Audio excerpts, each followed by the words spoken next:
Hi, my name is Vincent Du, and today I will be demoing my final term project for the class 6119. And the problem I'm trying to solve today is to better optimize the train traveler's time by maximizing their ability to know when seats are available and when trains are coming in a more accurate manner. And the prototype itself that I have implemented features 6 types of trains based on 6 different stations. And this is a model based on geographic locations. So for 3 of the trains will be based on the north side, along with 3 north stations, and 3 will be based on south stations and trains. And the idea is that each train will have 20 seats available, along with different types of seats. So there's 6 seats based on special reserve needs like disability or pregnant women or senior citizens. And then there will be 10 regular seats for based on 2-person seats. And then there will be a table of 4 seats for table-based seating. And the idea is that each seat will have a status, whether it's taken or not.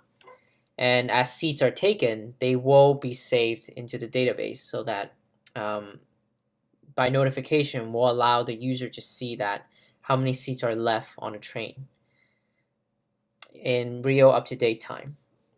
And for the trains themselves, as they start leaving or arriving at stations, they will also send out notifications so that users who are connected to the system or the app will see real up-to-date information on when trains are coming and when they have left. And the 3 design patterns I have used to implement the project is the strategy pattern, the iterator pattern, and the factory pattern, each of which I will showcase later on in the code.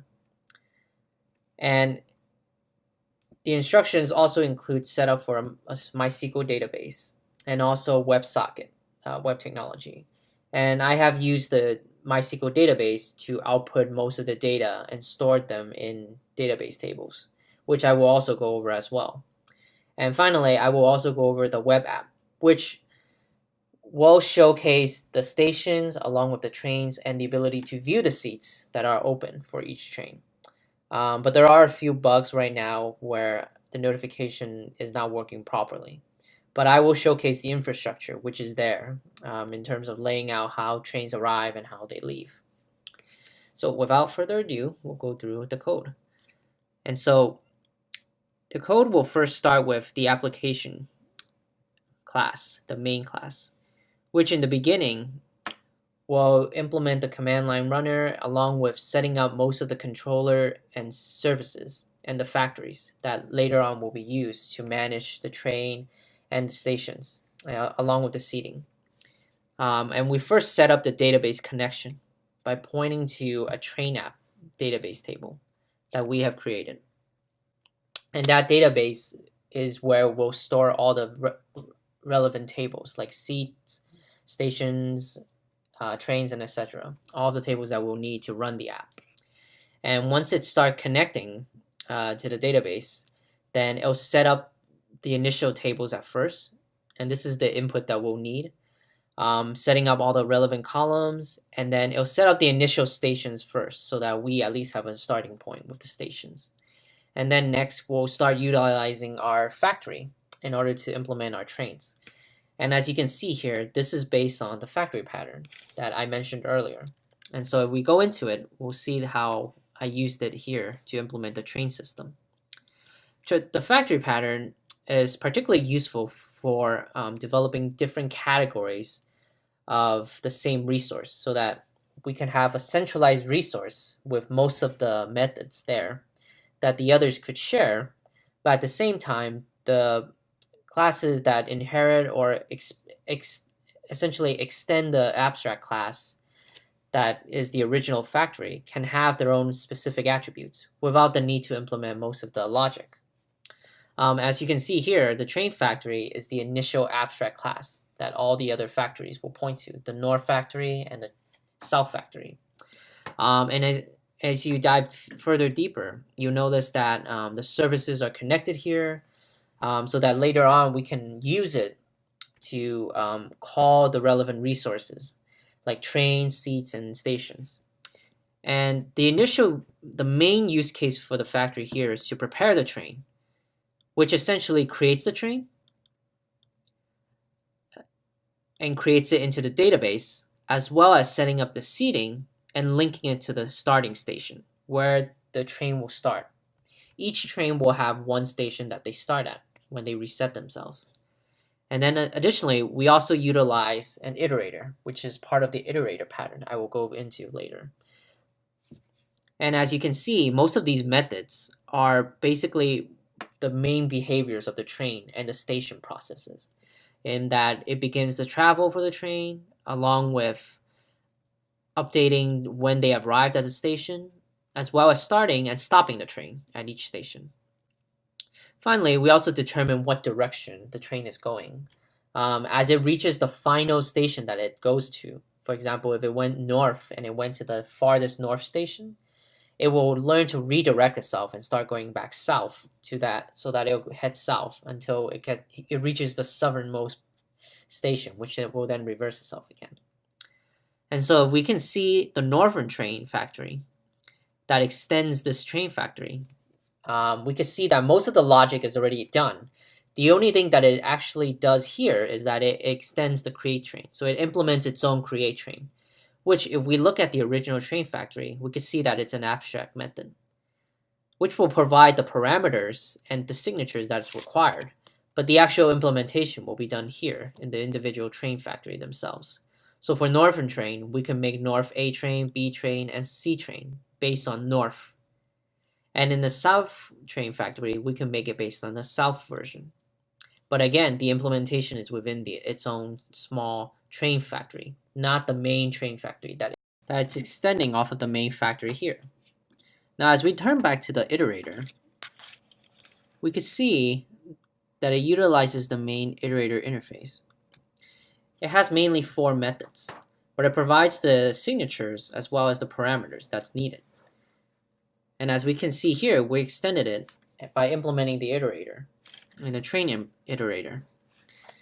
The train iterator keeps a track of the list of trains, and as we have more trains being pushed in, we could tell which one is next based on a certain order we pushed it in, allowing it to act as if the behavior is of the iterator.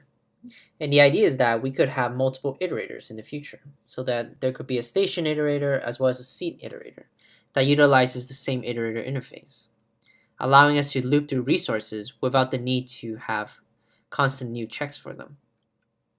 It also speeds up the process of checking for the trains themselves, as we could see back in the train factory. As we loop through each train itself, we could see that we can stop and start each train based on a certain order. And as we keep going, we can have a check on when we've reached the limit of the list of the iterator itself. Now, the final pattern that I implemented was the strategy pattern. And that one is seen in the resource service. The resource service is the overall main service that the seat service, the station service, as well as the train service utilizes here to extract common behavior that's needed for the database connection, so that when we're creating new trains or new seats, we can hit the database with the same database connection. And as you can see in the resource service, it has behavior that's common to all services, like the run JDBC template, which connects to the database itself, as well as parsing dates. And this allows for us to have general patterns inside a general purpose service class or main strategy class, so that the other service can utilize, while keeping, again, their own custom methods separate from each other. Although very similar to the factory pattern itself, the main use of the strategy pattern is for non-creation based logic, in terms of having logic based on behavior and running those behavior. So these were the 3 patterns that I implemented. And as we can see in the database, the app utilizes 4 classes. The first is the seat class, which showcases all of the seats available in the different trains, along with their different types. It also showcases whether or not it's been taken, so that seats that have been taken will not show up as open in the UI. It also shows the train that it's associated with via foreign key and primary key. And as we look at the train themselves, the train has a specific train state, which shows live statuses of whether they started or stopped and whether they're up for repairs. It also shows what the starting station they start at, as well as description about the train itself. And in the station database table, we can see that each station has a corresponding next north and next south, which are adjacent north and south stations. And if the station itself is no, then that means that it's reached the top and it's the most northern or southern station. Finally, for the train station progress, we keep an up-to-date information on which station each train is at and which direction the train is heading towards. Active and non-active shows whether or not these data are up to date, so that new data can be added later on as trains leave stations and arrive at stations. Now, as we run our app, we can see in the UI that a map shows each corresponding station adjacent to each other. Again, this is a prototype, but it shows the stations themselves and the geographic location of each point, as well as all the stations that are available. And these are pulled from the database itself via WebSocket technology as we connect to them. As we look at the trains themselves, we can see that each train shows which station it's currently at, as well as the last updated information. And as we click the View Seats button, we can see the seats up-to-date status on whether or not how many seats are taken. Now again, the notification part of this app is not working properly, so we don't see the UI changing as the server is responding. But in the infrastructure itself, in the WebSocket technology that I implemented, it utilizes a main controller, but for each corresponding controller, it also utilizes simple messaging template and the Stomp client technology, which as services are done, they call this method for update based on each controller. And the idea is that from the server end, the controller will now convert and send a message back to the client based on pub/sub technology. And the client, having subscribed to a specific channel or a topic, once they get the new messaging, they will then update the UI with the latest information. And that's how we would keep an up-to-date status for each corresponding train, station, and seat. And as users open up new tabs and as new users connect to the system itself, as trains up-to-date themselves, get new information, each person will get an up-to-date information as well, updated on their tab. I wanted to say thank you again to Dr. Wang for giving us the opportunity to implement some of the design patterns we've learned over the course of the class into a project that we designed the problem on, and we personally try to figure out a way of solving the problem. For me, it was definitely a good learning experience to see how the patterns work with each other in terms of the database calls as well as the WebSocket technology, and also each individual feature itself and its uniqueness and how each complemented the pattern and the pattern complemented the feature. For me, it was definitely a fun experience, and I definitely would want to do it again. So thank you again for taking the time to look at my video and my demo itself, and I hope you have a good day. Thank you.